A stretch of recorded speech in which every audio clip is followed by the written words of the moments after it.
जय श्री कृष्णा दोस्तों। आज की मेरी कहानी है शीतला माता की। एक बार शीतला माता ने सोचा, चलो आज देखूं कि धरती पर मेरी पूजा कौन करता है, मुझे कौन मानता है। यही सोचकर शीतला माता धरती पर राजस्थान के डूंगरी गांव में आई और देखा कि इस गांव में मेरा मंदिर नहीं है, कोई भी मेरी पूजा नहीं करता है। माता शीतला गांव की गलियों में घूम रही थीं। तभी एक मकान के ऊपर से किसी ने चावल का उबला पानी नीचे फेंका। वह उबलता पानी शीतला माता के ऊपर गिरा, जिससे शीतला माता के शरीर में फफोले छाले पड़ गए। शीतला माता के पूरे शरीर में जलन होने लगी। शीतला माता गांव में इधर उधर भाग भाग के चिल्लाने लगी, अरे मैं जल गई, मेरा शरीर तप रहा है, जल रहा है, कोई मेरी सहायता करो। लेकिन उस गांव में किसी ने शीतला माता की सहायता नहीं की। वहीं अपने घर के बाहर एक कुम्हारन महिला बैठी थी। उस कुम्हारन ने देखा, अरे यह बूढ़ी माई तो बहुत जल गई हैं, इनके पूरे शरीर में तपन है, इनके पूरे शरीर में फफोले पड़ गए हैं, यह तपन सहन नहीं कर पा रही हैं। तब उस कुम्हारन ने कहा, हे माई, तुम यहाँ आकर बैठ जाओ, मैं तुम्हारे शरीर के ऊपर ठंडा पानी डालती हूँ। कुम्हारन ने उन बूढ़ी माई पर खूब ठंडा पानी डाला और बोली, हे माँ, मेरे घर में रात की बनी हुई राबड़ी रखी है, थोड़ा दही भी है, तुम दही राबड़ी खा लो। जब बूढ़ी माँ ने ठंडी ज्वारे के आटे की राबड़ी और दही खाया तो उनके शरीर को ठंडक मिली। तब उस कुम्हारन ने कहा, माँ आओ बैठ जाओ, तुम्हारे सिर के बाल बहुत बिखरे हैं, लाओ मैं तुम्हारी चोटी बना देती हूँ। और कुम्हारन माई की चोटी बनाने हेतु कंघी बालों में करती रही।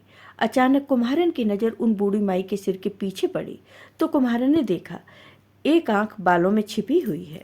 यह देखकर वह कुम्हारन डर के मारे घबराकर भागने लगी।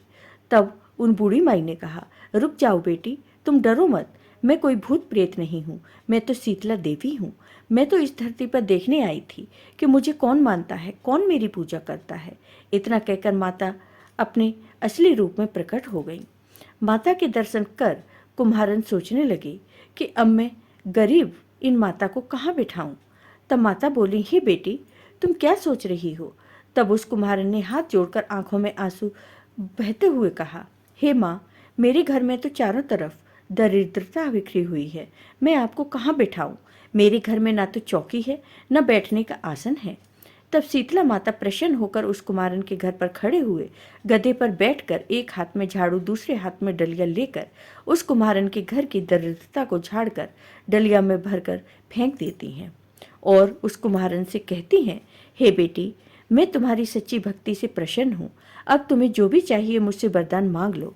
तब कुम्हारन ने हाथ जोड़कर कहा, हे माता, मेरी इच्छा है अब आप इसी डूंगरी गांव में स्थापित होकर यहीं निवास करें, और जिस प्रकार आपने मेरे घर की दरिद्रता को अपनी झाड़ू से साफ किया है, ऐसे ही आपको जो भी भक्त होली के बाद की सप्तमी को भक्ति भाव से पूजा कर अष्टमी के दिन आपको ठंडा जल, दही, बासी ठंडा भोजन चढ़ाए, उसके घर की दरिद्रता को दूर करना एवं आपकी पूजा करने वाली महिला का अखंड सुहाग रखना, उसकी गोद हमेशा भरी रखना।